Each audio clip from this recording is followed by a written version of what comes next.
Okay, as we move into our next session, as we've discussed the past 3 days, an important part of our transition to a focus on large-scale combat operations has been the designation of the division as the unit of action for tactical level operations. This next panel will discuss the role of the division in LSCO and multi-domain operations and trends and insights to include those from recent warfighter exercises and simulations.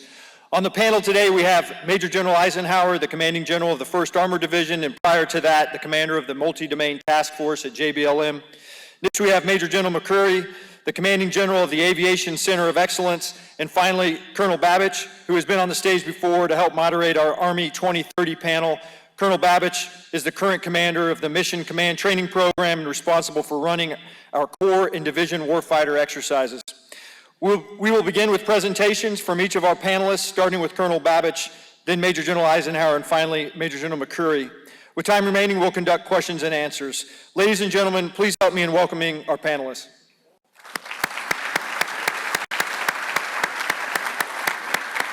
And Colonel Babich, I'll turn it over to you to begin your comments. Thank you. Hey, thanks, Ryan. So to the entire team, it's just an incredible honor to be here at the Maneuver Center of Excellence. For me, I mentioned that I was a fires guy. I'm probably the only hand up now. So be gentle with me in the Q&A. But the introduction is that I'm the commander of the Mission Command Training Program, and we do warfighter exercises. So who I'm really speaking to in this audience is over here, and up there, not the front 6 rows, because they get opportunities to hear me yap about warfighter exercises. So I thought I'd start with what is it that you say you actually do? And so what is a warfighter exercise? So there are a lot of questions this morning about how are we going to train divisions and corps for this future fight, the Army 2030 and beyond. So warfighter exercises is how we train our corps and divisions right now and what we've done for the last 35 years. It's a simulation, and that might get some eyeballs rolling right off the bat. And I'm going to get into a little bit of myth busting about what we get out of these exercises as opposed to how it might have been years or decades in the past. But what we do and what we can only do in this simulated environment is create a multi-corps, multi-division area of operation, a fight where you have to prioritize resources, where you have to think through the joint multi-domain problem set, and you have to start training our staffs, which involve our officers, non-commissioned officers, and warrant officers, how to think in time and space, see through the fog and friction of war, and inform their commanders so that they can make decisions that can preserve combat power. And we'll get into some of the trends and what we're trying to do for you for future warfighter exercises and how we have to adapt as a program. Before I go on to the first slide, a couple of myth busting. You are going to hear this from somebody if you haven't heard it already. The first myth is it's a simulation, it's a constructive environment. Doesn't replicate reality, and I can't learn anything from that. Okay, so there are those in this audience that have been a part of these exercises at Division and Corps. And what I would say is when you hear something like that, it's a matter of technology and it's a matter of how we've evolved these types of exercises to where I think if you go under canvas in a division or corps, and you didn't know it, you would think that you had an entire division, an entire corps in the fight. You'll see a staff that's fighting through intelligence, and intelligence drives everything. It is trying to look at the enemy picture, and it's trying to synchronize warfighting functions in time and space and make decisions that take a long time to react. That's the kind of transparent environment I think we do create in warfighters right now. The second myth is warfighters are officer business. And this one drives me up the wall, and it should drive you absolutely up the wall, because who better understands the rigor of combat than this side of the room? You synchronize warfighting functions at every single echelon, and you've had challenges with it at JRTC, at NTC, whether it's getting Class 5, getting the intelligence that you need, getting the fires that you need. You're doing this already, but nobody understands the rigor and the hardships more than you. And that's what's informing our division and corps staffs. And I'm going to say a little bit more about that when I close my comments out. But it's absolutely informed by our intelligence analysts, our sustainer NCOs, our maneuver NCOs are the ones that tell us what reality is when we come up with crazy plans in terms of how fast we can move and what our operational reach is. You're the governor of that. You know what reality is. The third myth is warfighters are narrowly focused on division and corps staffs. There's nothing in it for BCTs and below. And there's a couple of folks in the audience that are former BCT commanders that would say that's absolutely nonsense. You get out of it what you put into it.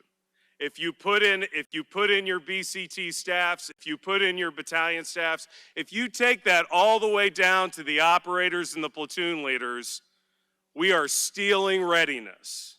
We are going up against a non-cooperative, near-peer opposition force, and we are learning our systems from the very top all the way down to your first-line supervisors and operators. And nothing works in warfighter exercises unless we have all of you as part of that architecture. You've heard terms like kill chain and kill web and other systems and processes. There's a terminal end to every single thing that we've talked about, and it's sitting here in this room right here. You are absolutely connected to what we've been talking about the last 3 days. Next slide. This slide is kind of a framework that we use in MCTP, and this is what we're trying to do for you in the future, which is the future of warfighter exercises. And I can't spend a lot of time on these, but I think it'll make sense based off of what we've heard over the last 2 days. Interoperability. We're not going to war alone. And we've got warfighter exercises, in particular one that General Eisenhower is going to participate in with the 3rd UK Division next spring. And there's a growing appetite, and what we see in Russia and Ukraine is we need to be able to interoperate. Human, procedural, and technical. And our SFABs are a part of that, our conventional forces are a part of that, and we are advancing on our ability to execute like that in our warfighter exercises. The second one is our guard divisions. I've heard a couple numbers, 9, 10, 11, 12. How many divisions in our Army? If it's anything less than 18, we're not factoring in the fact that we got 8 National Guard divisions, and it's harder for them. They have 39 annual days of training, and they don't have a habitual corps. General Agudo in 1st Army working with the National Guard Bureau and our National Guard divisions. We're looking at ways within MCTP and across the enterprise to help the Guard divisions get the best and optimize their training as they go through these warfighter exercises. The next 3 are really about the future, and we've talked about this, the joint multi-domain environment. We're an Army program. We're going to have to look at ourselves and how do we introduce maritime? How do we introduce space and cyber?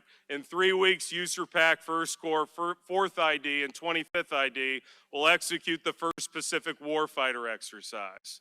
You can't do Pacific without a joint multi-domain environment. It has pressed us to change, to adapt, and I believe the warfighter will do in 2 weeks is more indicative of the future of these exercises than anything that we've done in the past. New platforms and new munitions. We've been using warfighter exercise as of recent to start to look at how are we going to apply and operationalize these new platforms and munitions that you've heard about the last couple days. There's a good entry argument for warfighter exercises, but for all of us, we need to consider how are we going to employ it absent doctrine, training, or organization. We can work around, we can work it within a simulation. You can start to discover and be innovative of how we'll integrate these types of capabilities. And the best ideas are going to come from an audience like this. So we can use warfighters to advance our knowledge. On the flip side, for our divisions and corps, how do you intend to operationalize it, and do you have enough knowledge about the system to incorporate it in an effective way and to drive good behaviors? The last one is new formations.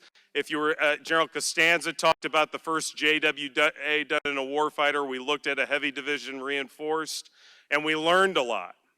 We learned about gaps and vulnerabilities, but mainly we learned that if we're going to use warfighter exercises to look at these new formations, it's about education and the readiness of the force. Does the executing echelon and the employing echelon understand what they want to do with this new formation? Are they educated and have a common understanding? And then is the force ready and have their basic systems and processes in place that you can advance on that knowledge, if you will? Next slide. So these are the trends, and it's just a few quick comments on this, but I just wanted to tie it to the audience that we're talking about here. And the first one is planning horizons. And the rule of thumb is everybody's familiar with the 1/3, 2/3 rule. That's what we use, right? Well, how many times, especially on this side of the audience, was that 1/3, 2/3 rule applied to about 5% of the total time by the time the word got back to you? We have to be disciplined in our higher echelon staffs to talk through planning horizons to be able to give you an adequate amount of time to actually execute your missions. It's important for our staffs to do that. Defining the fights. We could talk about this for hours, but it's important that we understand where the corps fight is, where the division fight is, and then how that passes down to the brigade combat teams and so on and so forth to you. It's important because in a multi-corps, multi-division fight, we're not going to have everything that we need. We're going to have to prioritize resources. We're going to have to think through that, and then we're always going to have to, our higher echelons are always going to have to position ourselves for an unfair fight for you, right? To do that, we have to make sure that we understand and we're economizing how we're detecting, how we're delivering, and how we're assessing at echelon to get the combat power ratios right between us and our adversaries. Effectively employment of the cabs. I'm going to defer all comments to later in this from Major General McCrory. But what I will say is there's nothing more challenging than in the synchronization of warfighting functions for the maneuver operation of employment of a combat aviation brigade in a deliberate attack. That is true convergence, that is true synchronization of all assets, and that's why we focus on it within our warfighter exercises. Everything has to align in time and space. And the final comment, you see holistic risk assessments. I am not talking about a risk assessment worksheet. I'm talking about looking at the fight across time and space in large-scale combat operations. Another comment that's been made several times is the reality of our attrition in large-scale combat operations. Holistic risk is about combat preservation and combat preservation for follow-on operations. And that's how we have to think through risk. It's not about avoidance. It's not about elimination. It's about our follow-on missions. So these are just a few trends. There's a book, if it's caught your interest a little bit, about how we're thinking about large-scale combat operations, what we're seeing in our divisions and corps. Take a look at this. When we get in the springtime, we're going to do a second book, which is going to focus on multi-domain operations, what we learned from this warfighter coming up, and just to get you to start thinking about these problems, which all of you are instrumental in solving. Thank you so much for your time. That's it for my comments. Great, thank you, Colonel Babich. And we'll transition now to Major General Eisenhower, sir. Thanks. I want to start out by thanking General Buzzard, Sergeant Major Garner, for putting this together. It's a privilege to talk to you all, but the synchronization this week has been fantastic and such an informative event. I know there's a lot of folks working in the background. I appreciate that. You know, Brian started and said that he might be the only fires guy in the auditorium, but if you're going to be involved in large-scale combat operations, then every one of us is going to be a fires gal and guy. And so if you're young in the Army now and coming in and thinking about it, I'd ask you to keep your mind on some of those principles that you hear about, integrating those. I want to give you context for my slide. I've only got one, and I'm going to give you a context of how I got there and present either tenets or some characteristics for you to think about. It's not doctrine. I defer to TRADOC. TRADOC writes doctrine and governs doctrine, but what is informing these tenets and characteristics of what I see in multi-domain operations are two things. One, it's the good ideas that are coming from young soldiers in the 1st Armored Division that are helping us think through this challenge. And then two, can we bring up that slide? Is the lessons and things that the men and women of the 1st MDTF have kind of compiled over the course of 2.5 years and more than almost 24 experiments or exercises now in trying to address competition and conflict in a multi-domain environment. So the first thing I want to address there is reconnaissance.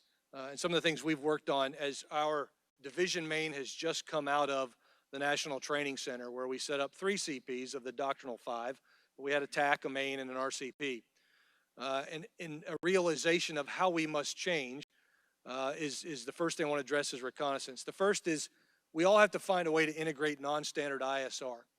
In the MDTF, our hunch was a professional hunch, but about 95% of the intelligence we need to effectively target adversary A2AD platforms was available open source. And I stand by that today. I've never found any indication that would suggest otherwise. I think we excuse our way into STO and SAP categorization to think that we'll never have the complete answer. The reality is, if we could get 95% fidelity on any target platform, I think a commander would be willing to underwrite said risk given the conditions and then start to service that. And the way we pursue non-standard ISR is through open source. There's actually, you can contract for capabilities out there, but you can also purchase LEO and MEO type capabilities with relatively little latency that gives you a pretty good idea of what the terrain you're looking at looks like and only complements more traditional feeds. One of the things we're also doing in the division that we saw done in the multi-domain task force is simply garner access to the intelligence community feeds. Every day there's a P8 flying somewhere in the first island chain, if not 4 or 5. Every day there's satellites over the terrain that you're interested in, whether it's a simulated exercise or it's real. We've got to find ways to deliver those feeds to the 35 series, the Intel analysts, in your talks, and then incorporate that into what we're doing in terms of pulling information or intelligence from the higher headquarters or those subordinate to you. We've also recognized the value of partners and allies. They have tremendous networks, but it reinforces some of the things you've heard over the course of the last couple of days, and that's the value of interoperability. You don't achieve that unless you've got relationships based off of trust and that we share, as do they as well. Let me jump to targeting. One of the things we're working on in the division, and we see multi-domain task forces now pursuing this with fervor, is the effective layering of non-kinetic and kinetic. I don't know about your experience, but in mine, most of the non-kinetic effects we marginalized, literally and figuratively. And in Warfighters, we'd tell the space guy, hey, just do your stuff and come back and tell me how it went. The reality is with space and cyber, especially in the EMS, we've got non-kinetic capabilities that can now impose costs that will actually target subsystem capabilities that render the larger system ineffective. That's a defeat mechanism.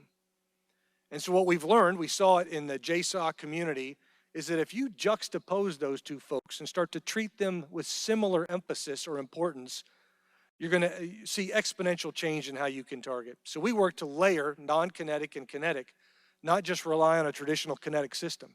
And in a lot of joint exercises I saw in my previous role, we go to that fast because it's what we know. When in reality, non-kinetics can be cheaper, they can be harder to detect, and they can actually allow you to achieve a defeat mechanism in what is far less expensive. But to do that in a division talk, you've got to juxtapose those people. You've got to put them in there, and you've got to have a deliberate process to do two things. Plan in a more traditional fire sense, but also be able to react with a battle drill that changes dynamic targeting into something that incorporates those capabilities. The chief describes MDO a lot by saying speed, range, and convergence. And what I found in my experience was what resonated with soldiers faster was speed, range, and volume. That's got to characterize what we do at the division and the Corps, because those are the levels at which we've got the kinetic and non-kinetic capabilities to maneuver effectively in each of the 5 domains, all 3 dimensions, and all 3 layers. That's going to be a challenge. And the way to get at that and do it at a speed that outpaces adversary decision-making has got to be the responsible incorporation of AI and ML. We've got to find ways to remove humans from the targeting process in every step except that which our profession and our society and our oversight demands humans must be involved in. And for Eisenhower's opinion, that's got to be at least authorization. We could talk about more of that in questioning. The last piece on that I want to mention is just dynamic targeting. Dynamic targeting used to be something we mentioned in the pejorative. And no offense to my Air Force friends, but a rigid 24-hour ATO cycle is not going to complement the demands of the next large-scale combat operations fight, and we must change to where we can work together effectively and make dynamic targeting the norm, as opposed to something that's rigid and planned over a 24-hour cycle. Because our adversaries won't restrict themselves with professional, cultural, or oversight constraints governed by morals and ethics that means humans need to be in the targeting cycle. Let me jump to protection. One of the things we're working on in the 1st Armored Division is hiding in plain sight. You can be seen. We need to come to that recognition. The next fight will be characterized by signature recognition. And you name it, electronic, visual, auditory, it doesn't matter. Enemy is going to have signature recognition capabilities. What we must do is find ways to look like that which we are not. And that's difficult. What it demands is an overhaul in MILDEC regulations, policies, and even some legislation. That's another topic if you want to look into that, and we could talk about that in question and answer, but the MILDEC constraints are not written for a competition environment, and our Department of Defense is going to have to relook those as we transition to what is campaigning and effective competition. If you take a look at the picture in the center there, that's the division TOC out at the main, out at the National Training Center, and then just below that to the right is the, you guys are doing this to me as I bring it up, making it hard, is the VHF broadcast signature. As you can see, it's really obvious where the division TOC is. Right? One of the things we've got to look for is how we mask that. John Antal talked about that. Right now, we have the technology to do what? But decoy. So if we can find those technologies and integrate them into everything we do, one decoy means you've got a 50% better chance that he's going to blow ammunition on the opposite target and miss you, or he's going to blow twice the ammunition. If you put 2 decoys out there, it's 33%, and so on. Right? Until we get the technology that allows us to mask these signatures, we're going to have to rely on decoys and then look to a rapid way to identify masking capabilities. Let me just jump on to culture of rapid refinement. Hey, sir, if I could just jump in, I just wanted to apologize. We had a technical malfunction with the screen. Recognize that your slide's not coming up, sir. Okay. I apologize. I'm in the last bullet. I'm not going to refer to any of the pictures anymore. So yes, sir. Perfect timing. And then the last thing is just a culture of rapid refinement. Our Army acquisition strategy requires us to provide requirements, to define requirements. And what I've found is that young men and women in our formations and young men and women that are out on the technological edge should be telling us what our requirements should be. I'm part of the problem. I'm an old white-haired man and I have an idea of what worked back in 1990 and what worked in the surge in 2007 and 8. I need young men and women to tell me, no, here's what you really need. And so I would ask all of you to embrace the technological edge and figure out how you do that in your formations.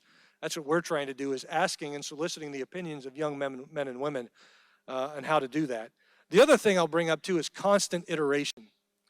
You know, at least in the heavy community, the way we modernize is we put it on the calendar about 3 years out with an acronym that says NEF, New Equipment Fielding. And then right after it, NET, New Equipment Training. And that's something we're going to work through to change, and that's going to take a sea change in terms of the enterprise.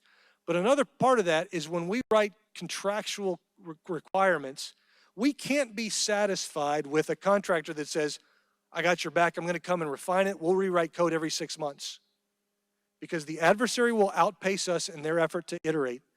We need to have software developers and coders sitting side by side with targeteers and analysts, and that rapid iteration needs to happen not every 6 months, but about every 6 minutes, because that's how quickly conditions can change.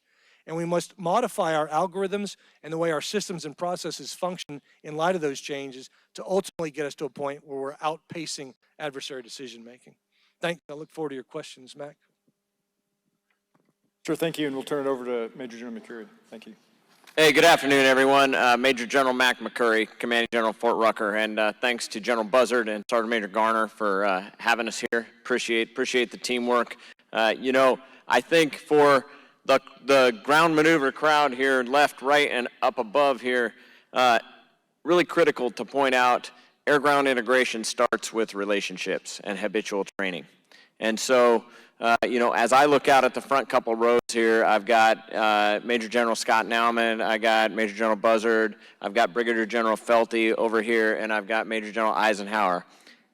Every one of them, I have either been in a unit where we did air-ground operations together with, or I provided the aviation task force support while they were on Global Response Force, now the IRF, or in General Eisenhower's case, he was the ground CAV squadron commander, and I was the air CAV squadron commander on a NTC rotation 12 years ago. So my message to you, especially up in the top tier up there that just came out of the academy or an ROTC commissioning source, is you stay tight with those brothers and sisters of yours that branched aviation and work those relationships and develop that habitual training that facilitates all this. The Secretary said when she was here 6 things: see further, farther, more persistently, converge effects, win the fires fight, protection's key, share data rapidly, and sustain the fight. General Eisenhower alluded to speed, range, and convergence. And I'm going to talk to you a little bit about how speed, range, and convergence in your Army Aviation Force enables the division to see, strike, move, and extend mission command. So we'll talk through a little bit of that. That's the what, right? In General Brito's parlance from this morning, where he said, it's what you do, see, strike, move, extend. The for is you. Army aviation exists for one person, the soldier on the ground. From the private in the infantry squad, to that crewman in the tank, to the ground commander, to a COCOM commander. We exist for one purpose. We're not the Air Force. We're not operating at 15,000 feet in a sterile environment. We see, feel, smell the battlefield like a soldier. We're flying soldiers, and that's why we exist, is for you. Okay, so just like my ground maneuver brothers and sisters here, aerial maneuver is going through a transformation from COIN to LISCO 2. And if there's no slides, so I would call this the degraded visual environment for aviation. But what do we mean by that? What I mean by that is, for the last 20 years, we've been putting 2 Apaches at 3,500 feet, virtually impervious to threats, sitting there watching, coming in on 911 calls. There was 24/7 coverage to respond to any troops in contact events and those kinds of things. We see ourselves in this new environment where there's a lot of threats at the upper levels. So where are we now? We're down in the trees again, where I learned to fly back in 1989. Down in the trees where we can kind of operate in the clutter, so to speak, with Army Aviation manned platforms. And then our unmanned platforms were evolving. We took unmanned platforms that we kind of fell in love with in the COIN fight when we needed to be persistent. We needed to watch a building with a high-value target, or we needed to watch a piece of road where IEDs were being emplaced, or a road intersection, and we needed to do that persistently, and our unmanned or uncrewed systems allowed us to do that. There are some vast differences being able to do those kinds of tasks with unmanned systems and being able to provide, zone reconnaissance in front of a moving force or a flank screen. And so we are evolving how we team unmanned and manned platforms to do that. we also are dealing with a little bit of an experience gap and a capacity gap. So this morning we touched a little bit on staff sergeants in the force and not having squad leaders in the infantry squads because there's too few of them and they're out doing other things. The aviation force is challenged with the same thing. In the aviation force, those staff sergeants are the guys that keep the aircraft safe. They're the technical inspectors that make sure all those times that the wrenches are turned, that it's done correctly, and those platforms get back into the fight. So we are challenged with the same thing. Your warrant officer pilots are just as challenged, because while we flew thousands of hours in Iraq and Afghanistan, a lot of those hours have left the force in the form of retirements, separations, and our air crews today are far less experienced. So you combine that with, I'm far less experienced, I'm going to have to do this in an austere environment, and I'm flying at 5 feet off the trees or 100 feet, you know, in that belt between the tops of the trees and 100 feet above versus 3,500 feet in the air with no obstacles. That's a completely different challenge for your peers out there in the aviation community. But we're getting after it with training traditional recon and security, with division becoming the unit of action, retraining out of contact attack, and large-scale air assaults. And so we're moving forward on that. At Rucker specifically, we are teamed with MCoE on several initiatives. We are currently working lots of divisional cavalry things together, with MCoE in the lead on the heavies and AVCO in the lead on the JFE. We realize, General Buzzard and I, that dot mil PF is too slow, that our peers on our left and right out there in Division Command are having to task organize and create formations to do things like reconnaissance and security on the fly because we're not ahead of them. And so we're working very hard to get there and doing that together. You know, on the materiel, you hear a lot about future vertical lift. So let me just give you a quick glimpse. The two signature parts of future vertical lift, future long-range assault aircraft, you know, that's the next big brother for Black Hawk. But it's, you know, the plan right now is to have it fly between 230 and 280 knots. So, you know, you're going on air assault today at about 120. Okay, so 230, significant leap in speed, range, and being able to mass, to aggregate quickly and then disaggregate quickly for survivability. That's what we think it brings to you. On the FARA ecosystem, a lot of range too, being able to go 120 nautical miles and have 60-minute station time after you've flown 120 nautical miles. So think about the standoff that offers and the ability to stay on station with that. And then the FARA brings with it air-launched effects. Air-launch effects are going to go out on the battlefield, and there's going to be different types of them. Some of them are decoys, to General Eisenhower's point, maybe. Some of them are doing detect, identify, locate, and report to tell you what's facing you. Some of those are kinetic, and some might have some other capabilities. And then we have a long-range precision missile that we're working on that shoots 32 Ks out there in front of us as well to get past help us get after some of the air defense threats and the range of those. So why is that important? So we can shape the fight and make it not fair in the close fight for our infantrymen and tank crewmen.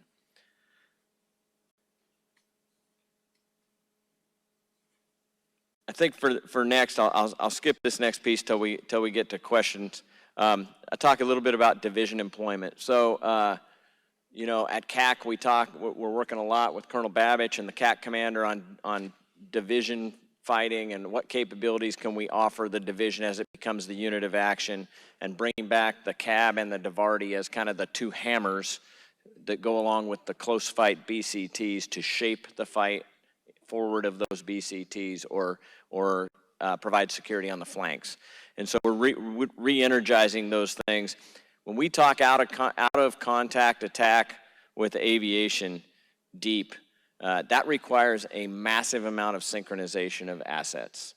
SEAD, electronic warfare, airspace coordination, fire support control measures in place. So what that means is as you plan for aviation support, where we used to stagger air weapons teams 24/7 and always have somebody available and over your shoulder, when the division commander decides there's a target that's high enough value that he wants to shape, he is going to then have to posture aviation support well ahead of time to get it from staggered to move it all to where he can mass on that target. What that means is there's going to be times in the fight where some of those platforms aren't available, where we aren't going to have 24/7 coverage over the shoulder all the time. So that's something to think about.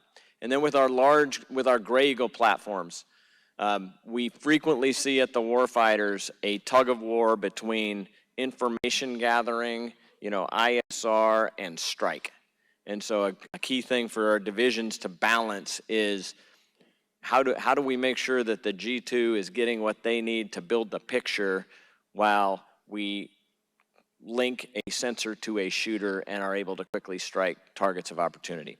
So that's a key one as we move through Warfighter. I will stop there. I think we got quite a bit of time here for questions, so I'll turn it back over to the moderator. Gentlemen, thank you so much for your comments.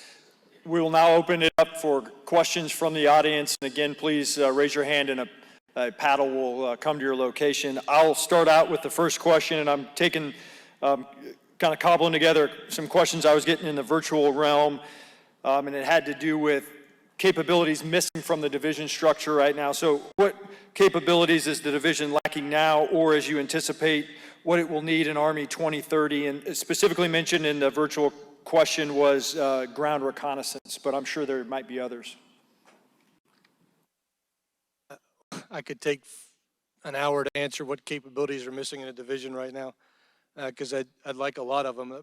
So I'll just pick a couple that come to mind. First off is we've got to have a way to mask C2 nodes, and we can't line everything with copper wire mesh. We've got to have a way that electronically you can counter what is broadcasted from our systems. One of the things that will help with that is SIPR Wi-Fi. Technology exists right now. We've got them in some units. We need SIPR Wi-Fi among command posts so that it really reduces the signature, as opposed to relying on omnidirectional broadcasting, HF, FM type capabilities. The DivCav, First Cav's working on this, and General Richardson and his team have made significant headwinds if you take a look at some of the products and the experimentation. One of the things I didn't mention, I think, but I had up on my slide was there's a characteristic we must use at least at the division level and higher, and frankly, I'm okay with it all the way down to the platoon. We need to get to this where first contact is never made by a human. We've got systems now where we can standardize that at echelon, where first contact, whatever form of contact you choose, is made by something that is non-human. It can get back to the decision maker. I'll give my colleagues an opportunity to address that too, so I don't hoard the mic here.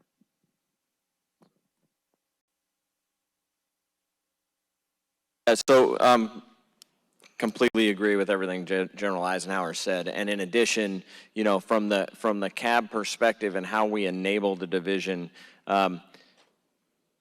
there's a lack of understanding, common understanding, I think, of the capabilities of the CAB as a maneuver force and its ability to integrate fires forward. So we have to build on the common understanding in the division of how that happens.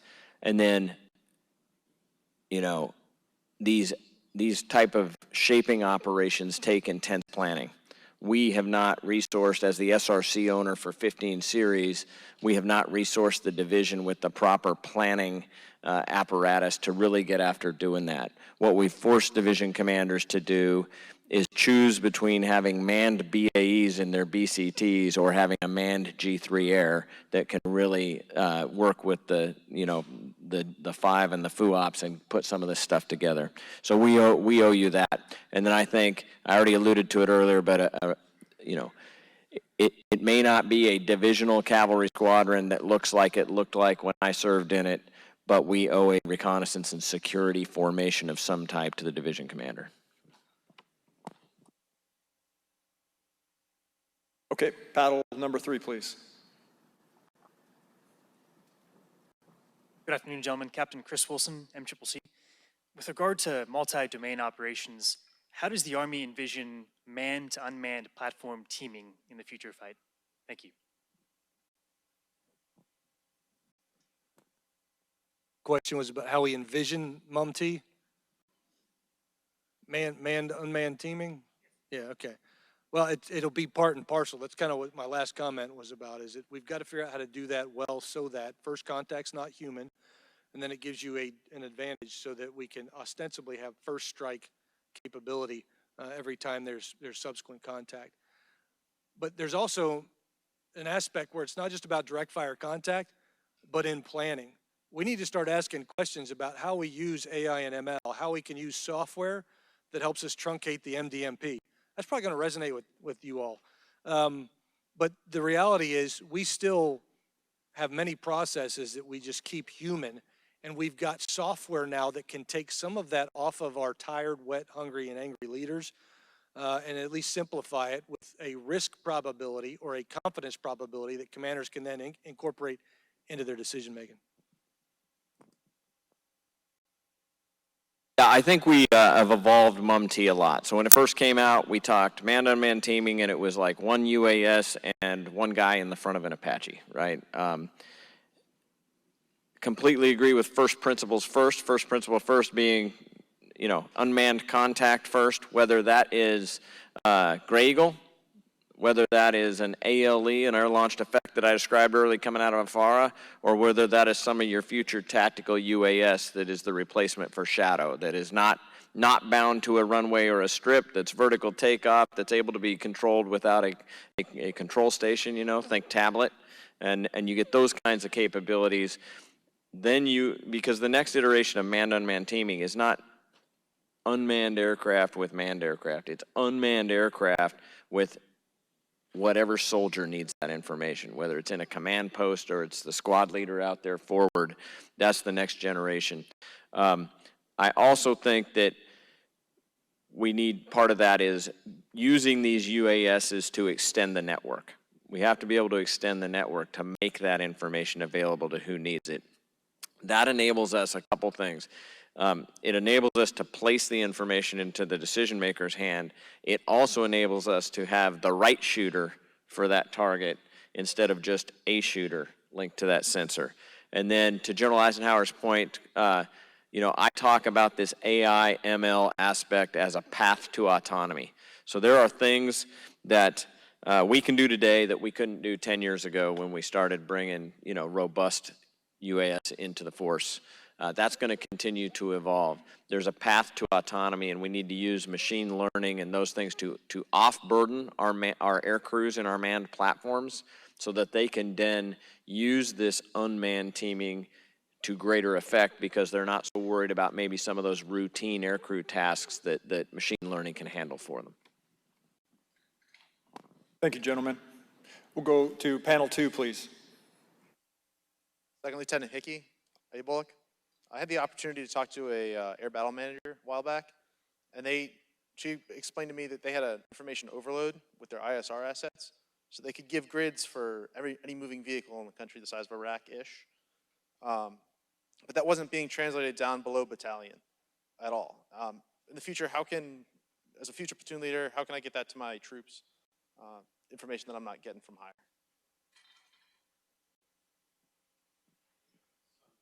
I didn't quite hear that one. He's asking about how we're working to get information down below the tactical level. He was given a vignette of an air battle manager who had a perfect picture of the ISR but couldn't get it down to the battalion. Well, and just kind of the Army of the now, and I think this does connect with you know, some of the comments about as good as we are on the human level, as challenging as it is to communicate through our various command and control systems and get the information down to the user level, it's not as fast as we need it to be. So that is where innovation comes into play. That's where AI comes into play.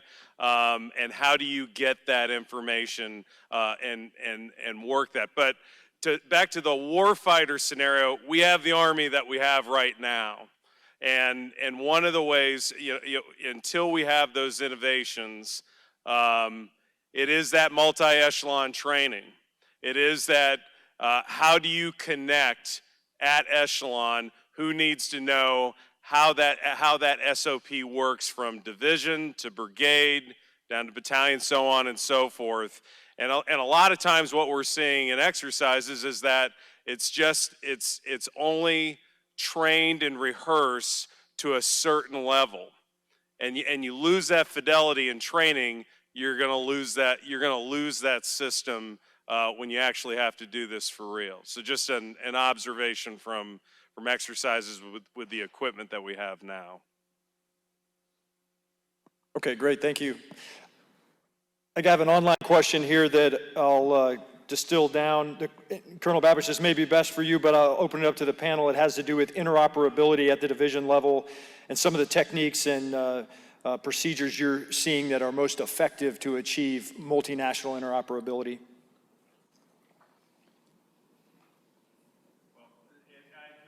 In my opening comments, about once a year for the last several years, we've had one of our allies or partners, either 3 UK or 3 French, have been involved with a warfighter exercise.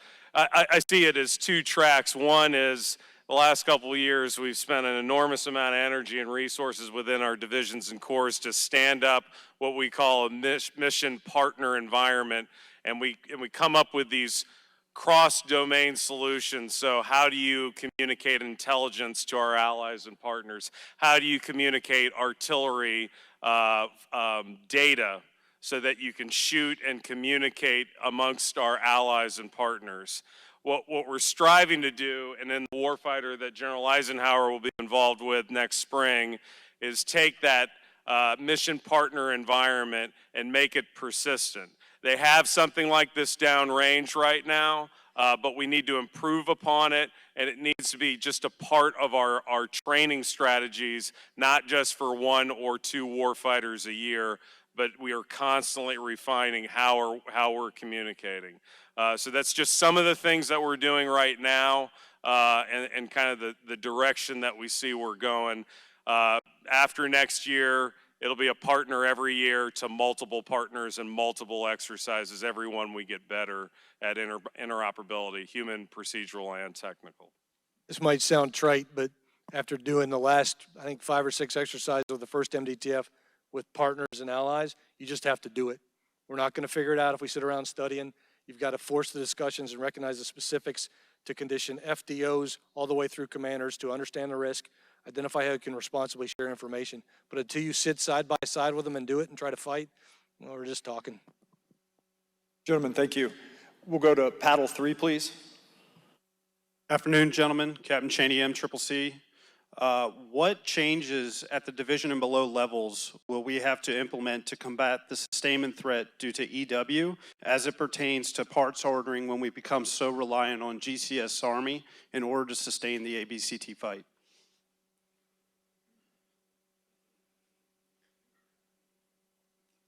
I could take one from John Anton and say, you need to figure that out.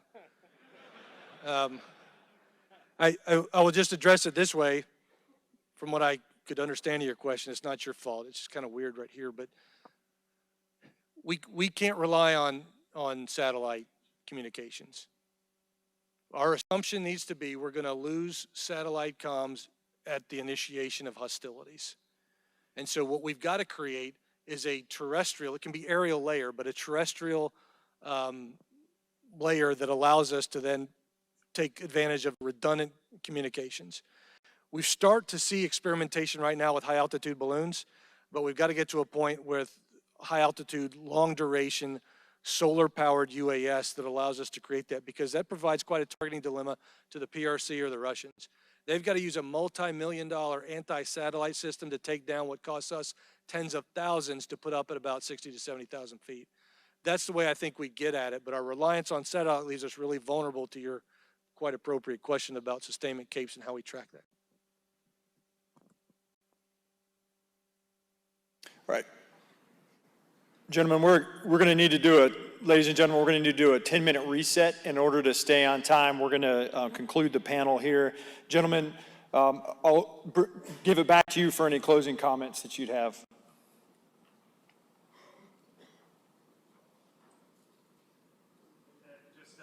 More thanks to the audience here. I hope that, you know, from a warfighter perspective, you get a little bit of peering into what we're trying to do. Yeah, just kind of did the beer math. So if you're a lieutenant, 2047. That's where that's when you're kind of at the chief of staff, DCG level. You know, this is your Army. 2042 for the captains in the audience. You're at about my age. Hopefully you do better on the hair department. And then 2030, we've talked about 2030. The non-commissioned officers that have been here the last 3 days, you're going to be the sergeant majors. You're going to be the senior non-commissioned officers. You're the ones that are gonna lead us. The center front row, they'll be out by then. So it's up to you. I'll leave you with good news and bad news. I'm confident in this. But the good news is we know exactly how to defeat the enemy of the future. The bad news is those ways and those ideas are still in your minds. So please keep informing and putting pressure on your senior leadership, because young minds in the military and young minds in industry will lead us there.